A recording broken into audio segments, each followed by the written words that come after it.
At a very basic level, Bitcoin is just a digital file or ledger that contains names and balances, and people exchange money by changing this file. When Bob sells Carol a lawnmower for 5.2 Bitcoins, Bob's balance goes up by 5.2 and Carol's down by 5.2. There's no gold or government-issued money backing these numbers. Bob is only willing to trade his real-life lawnmower for a higher number in this digital file because he has faith that other people will also trust the system. So who maintains this ledger and makes sure no one cheats? One goal of Bitcoin is to avoid any centralized control, so every participant maintains their own copy of the ledger. One surprising consequence of this is that everyone can see everyone else's balances, although the real system only uses account numbers and not names, so there's some level of anonymity. If everyone maintains their own ledger, how are all the ledgers kept in sync as money is transferred? At a basic level, when you want to send money, you simply tell everyone else by broadcasting a message with your account number, the receivers, and the amount. Everyone across the entire world then updates their ledger. As a quick aside, I'm describing how Bitcoin works for power users, people who help maintain the system. You can also just use the system to send and receive money, though, without maintaining a ledger. If sending money is as simple as creating a message with some account numbers, what's to stop a thief, Alice, from spending Bob's money by using his account number? Like a pen and paper check, Bitcoin requires a kind of signature to prove that the sender is the real owner of an account, but is based on math rather than handwriting. When a new account number is created, it comes along with a private key mathematically linked to that account number.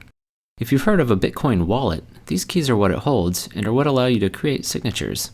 To create a signature, a private key and the text from a transaction are fed into a special cryptographic function. Another function allows other people to check the signature, making sure it was created by the account owner and that it applies to that specific transaction. Unlike the handwritten version, these signatures can't be copied and reused in the future, as they're unique to each transaction. While the mathematical signatures prove who sent a transaction, they can't prove when it was sent, and this turns out to be problematic. In our traditional banking system, if Alice wrote 2 checks but only had enough money to cover one of them, the bank would pay the first person attempting to cash his check but refuse the second because Alice's account would be empty. So the order of these checks is critical because it determines who should get paid. Unfortunately, order is much harder to determine in Bitcoin, where instead of a single bank, there are individuals all over the world. Network delays might cause transactions to arrive in different orders in different places, and fraudsters could lie about timestamps. 2 recipients might both think their transaction is first and ship a product, effectively allowing Alice to spend money twice. Bitcoin prevents this by providing a way for the entire world to decide on transaction order. As new transactions are created, they go into a pool of pending transactions, and from here they'll be sorted into a giant chain that locks in their order. To select which transaction is next, a kind of mathematical lottery is held. Participants select a pending transaction of their choice and begin trying to solve a special problem that will link it to the end of the chain. The first person to find a solution wins and gets to have their transaction selected as next in the chain. So what's this linking problem? It's based on a special function called a cryptographic hash. As scary as this sounds, it just mixes up its inputs and spits out a number, but it's special because it's irreversible. There's no easy way to start with an output and then find an input that generates it other than by making lots of guesses. And this is literally what people are doing in Bitcoin, feeding this function random numbers until the output meets certain criteria. Besides a random guess, you also input a transaction from the pending pool and chain, which is where the linking part comes in. So the lottery provides a way for the entire world to decide which transaction is next, but the math behind it also helps ensure everyone agrees about past transactions too. Suppose you're joining the network for the first time and request a copy of the transaction chain to get caught up but receive several different versions. Which one should you trust? Ideally, you would trust the one that the majority of people are using, but determining this on the internet is difficult. What would stop a single person from voting millions of times?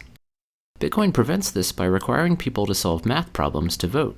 This causes each vote to have a cost in computing power, making it unlikely that a single person or group could ever afford to outvote or outcompute the majority of users. The transaction ordering process described before actually provides the voting system. Part of the input to the linking problem is a transaction from the end of a chain, so each guess is effectively a vote for that chain. But how are all the votes tallied? Because the cryptographic hash function has well-defined statistical properties, you can look at any given answer and estimate how many guesses it took to find it, just like estimating how many coin flips it would take to get 100 heads in a row. So the links in a chain not only put transactions in order, but also act as an effective vote tally, making it easy to see which chain most people are using. Finally, how does money get created? Every time someone wins the lottery to pick the next transaction in the chain, new bitcoins are created out of thin air and awarded to their account. Solving these problems is commonly called mining, as this is how money enters the system, but the main purpose of the math is to make sure everyone's ledgers agree. The math simply provides a convenient way to randomly distribute money into the world. In fact, sometime around 2140, no more money will be created and participants will only be paid from fees added on to transactions. I hope this gives you a quick sense for how Bitcoin works. If you'd like a more detailed summary, check out my 22-minute video, How Bitcoin Works Under the Hood.